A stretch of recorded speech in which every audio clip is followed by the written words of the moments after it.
This is our second day. We are going to be live here in Miami for 3 days.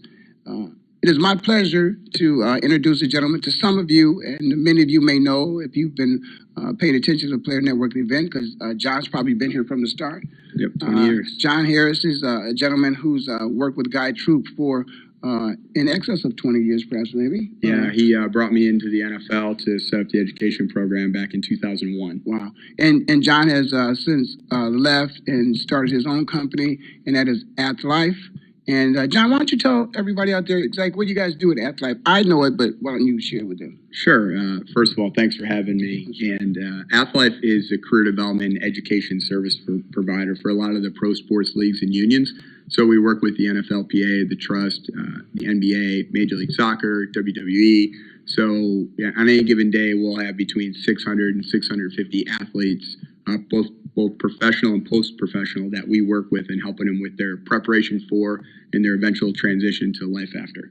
Oh, that's great. So if there's a player who is, like most players, should be thinking about what life will look like and how they will support their families once they're done playing ball, John, are you one of those resources that they can count on?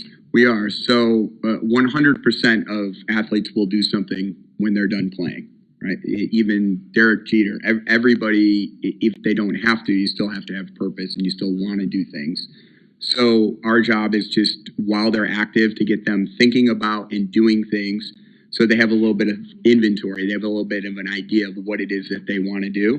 And then when they become former, they immerse themselves more in the process. And it could be anything from, figuring out how to complete their degree remotely. They might be living in a different city where they went to college, all the way to, advanced degrees, professional certifications that they sometimes get, resume development, mock interviewing, networking, LinkedIn. So we help them with all of those, and we're a free resource that the leagues and unions will have hired us to provide to the players. Now, John, you mentioned that everybody's going to have to do this. How important do you think it is for a person to realize the fact that they're going to have to do something when they're done, and when do you recommend that they start focusing on that? Yeah, I mean, as early as possible. I mean, we have a nonprofit as well, the AthLife Foundation, that we work with high school kids in getting them to think and understand that even we don't know which, if any of them will make it, but the more they can do, the earlier they can do, the better off they're going to be. They're going to have a shorter transition window. They say it's a 2-year transition window for somebody from the time they play their last game until they find that next thing. And in that amount of time, you can burn up a lot of money. Yes. And so if we can shorten up that window by having them have experiences while they're younger, the younger and younger they can have them, the easier that transition is going to be. It's not going to be easy for anybody, but it will be easier. Yeah, and as a former athlete, John, I'm one of those people that when I look back, I realize that it's one of those things where it was an area in life where, it was somewhat neglected. Perhaps maybe for whatever reason, there were those people out there that didn't think that it was important, but I certainly think it's important. And so I guess I want to ask this question a little different then. Is it wrong of a player to start thinking about his post-career before he's in post-career? No, and I think back when you played, it was a different time. I mean, player development came out of the 93 collective bargaining agreement. Yes. It really didn't start taking root until the mid-90s. Now it's unthinkable to think even 15 years ago when I started AthLife, there were really not a lot of former player programs. Mm-hmm. And how far it's come, the NFLPA and the NFL through collective bargaining are done an incredible job. Mm-hmm. Really provided a lot of resources, both for current and for former players. We have over 60 guys will be participating in an externship program this off season where they'll work anywhere from Fanatics to NASA or Capitol Hill, and we'll go in, do some professional development work with them at the NFLPA in a couple of weeks. They'll get that experience while they're playing, and the data says that the guys who are more well-rounded, the guys who do things other than just focus on football, actually have a longer career. I know when I first decided to go down the path of media, there were a lot of guys that were interested in it, and that was, of course, back in maybe 2006, 2007 when I in Philadelphia. I left and went out to Phoenix and started a career in media. But and that was something that a lot of guys were doing now. What are some of the interests that the players are expressing to you now in terms of what they like to do post-career? That's a good question. So statistically, about 25% stay in coaching now, or go into coaching. Whether they stay in it's a whole nother conversation. Another 25% stay in the sports industry. So they might do anything from working in a college athletic department to doing sponsorship sales for a pro team.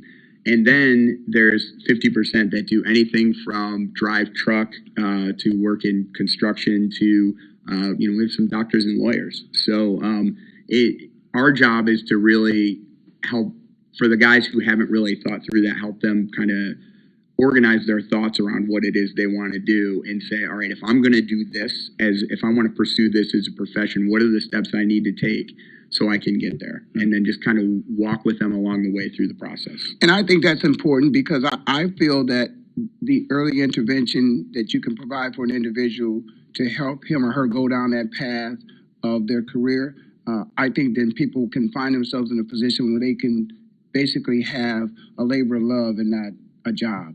Yes. Because you're not going to, I don't care who you are out there, you're not going to find something else that's going to fulfill your life the way you felt when you played football. That's not going to happen. And a lot of people say they're trying to find that same thing. I haven't found it. Do you think that can actually happen again, John, that people can fall in love as much as they did with football? Because you give your all in football. Yeah. I know people who work for people in life, and I don't know if they quite give their all like they do on the football field. Yeah, I wouldn't want to paint it with a broad brush because there are some people who I've met who played a sport, who played it. It was very transactional for them. They didn't love it, but what we hear, I guess, empirical evidence would say a lot of athletes are that's football was it. It was, they loved it. They had a passion for it. And now that they're a former player, finding that next passion, it is difficult, especially if you haven't done anything, if you had no other focus. It is difficult and it is a lot of work to find it. We have found people who have had a richer life beyond, but that takes a while. Just like becoming a professional football player, a 9-year-old kid can't just walk on a field. They developed over the course of 15 years till before they could walk into that, professional locker room. That's the same thing that the athletes, we try to get them to say, spend a little bit of time building towards, so 10, 15 years from now, you're going to be the best at that next thing, just like you were at football. Yes, yeah. Now that I certainly could agree with, but it's that emotional attachment and that adrenaline that you experience in playing sports. It's you don't walk into other places where 100,000 people are clapping for you. It's feeding your ego. That just doesn't happen. But you can find, and I agree that I believe you can find something else that you love. It's just that the physical.